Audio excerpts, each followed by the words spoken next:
All I can say is that the fake news just doesn't get it, do they?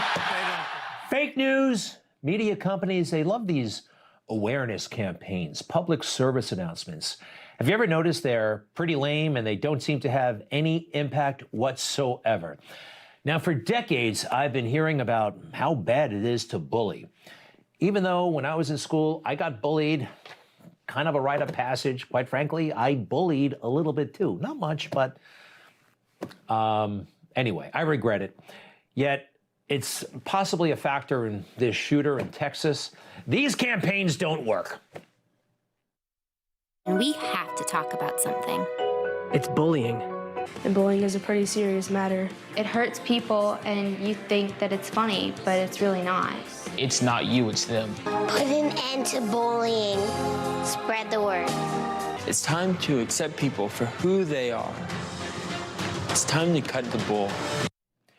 Yeah, they had these on TV when I was watching Saturday morning cartoons, and for whatever reason, they don't work.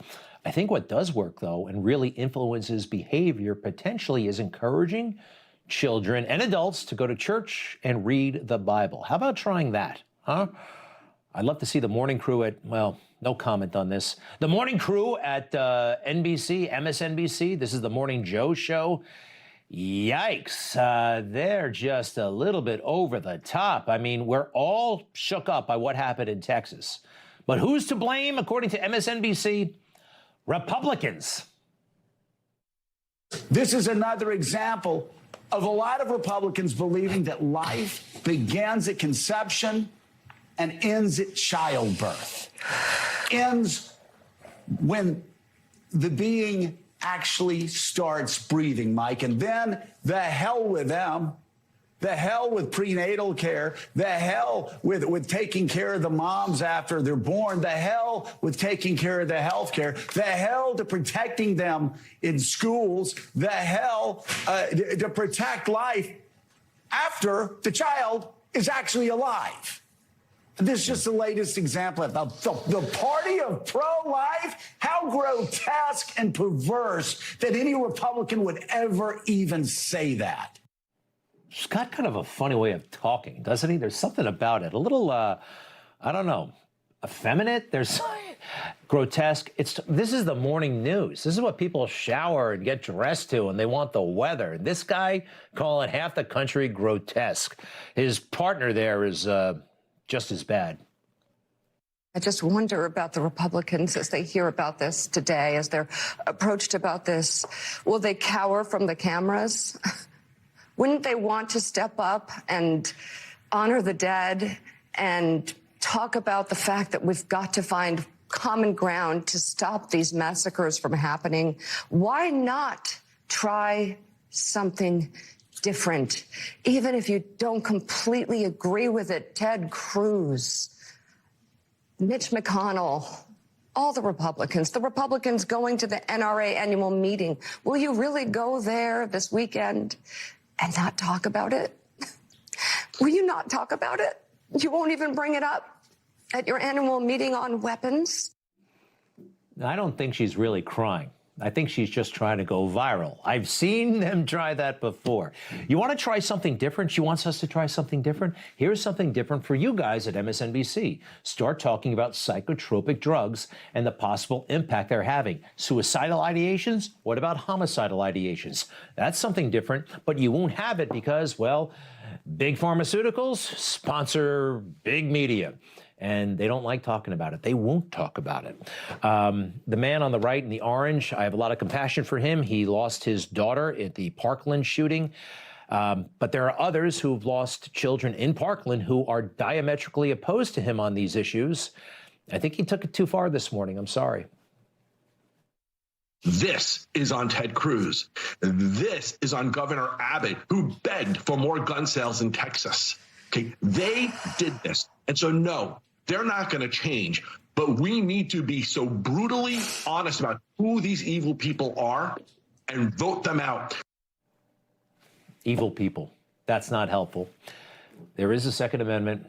We don't want kids to die.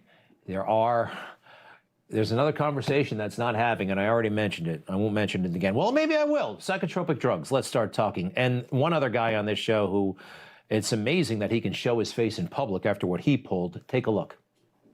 When you mix insanity with hypocrisy, you get Governor Greg Abbott, you get Senator Ted Cruz, you get multiple numbers of Republicans who say exactly what you just said about pro-life legislation.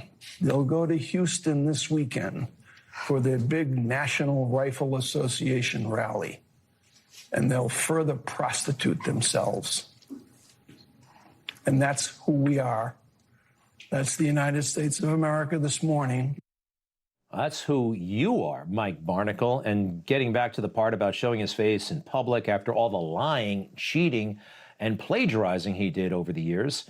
Yeah, he was fired from a big newspaper job. Mike Barnicle, the Boston Globe columnist, was forced to quit today after his editors could not confirm the existence of two cancer-stricken boys he wrote about in a moving 1995 column. The Globe caught Barnicle in an apparent lie when he acknowledged that he had never spoken to either of the cancer victims' families described in the column. Great guy. You know, all the hysteria, understandable hysteria and emotion about what happened in Texas. But I don't understand the lack of emotion and, quite frankly, the lack of hysteria about all the children who die every day in this country, every single day. Now, why don't we talk about them? Why isn't there more emotion about them? Now, I'll point out we talk about it more on this show than any show probably in the world. Black children being killed by black children. Now, why don't we hear about that? Because it's, well, there's no money to be made. And there's no opportunity to enhance political power. That's why Black Lives Matter. They really don't care. They only care about black lives when they're taken by a white cop. Otherwise, they take a pass. They take a pass. Last night was also election night, and Trump, of course, was out there big time. And, you know, he was stumping for people, and he wanted Purdue to win. He lost. He wanted Heist to win. He lost. And the fake news wants to say, oh, this was a total. It wasn't. It wasn't a total wash. This guy, number one, just that he's doing this, making these endorsements is gutsy and big, and it shows that he wants things for the country. Look at his record so far. It's excellent.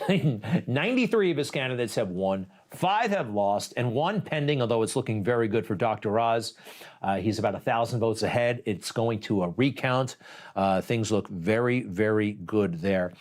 Trump, as we pointed out before, is a one-term president, probably a 2-term president, and they want him to act like other one-term presidents, like Jimmy Carter, depressed, lonely, and bitter after his 1 term in office, and he went back to Plains, Georgia, or wherever, and sulked.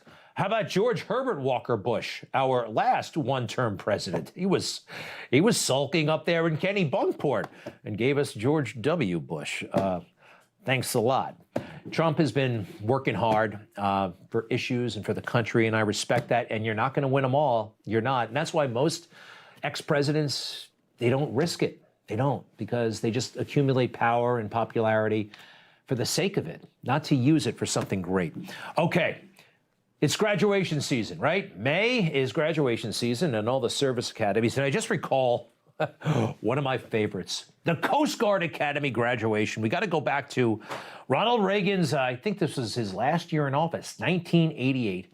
And he's speaking to the Coast Guard Academy in New London, Connecticut. And boy, oh boy, he's such a great communicator, and he makes a joke at the Navy's expense, and everybody loves it. My Coast Guard aides have been excellent.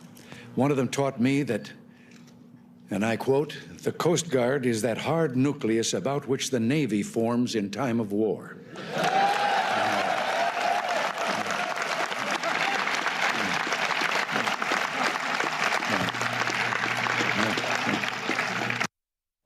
I love it. And they loved him. There is respect, mutual respect. All right. So last year, Joe Biden is the commencement speaker. And he tries the same joke, but he totally butchers it and blames it on the Coast Guard and the students there. It's pathetic. I can only assume that you will enjoy educating your family about how the Coast Guard is, quote, the hard nucleus around the Navy forms in times of war. You're a really dull class. I mean, come on, man. Is the sun getting to you? I would think you'd have an opportunity when I say that about the Navy to clap, but being here together. Yeah, there was one guy in the front row. Wow. Ronald Reagan had absolutely no regard for Joe Biden. It comes up a couple of times in his memoirs. We'll get into that later in the week.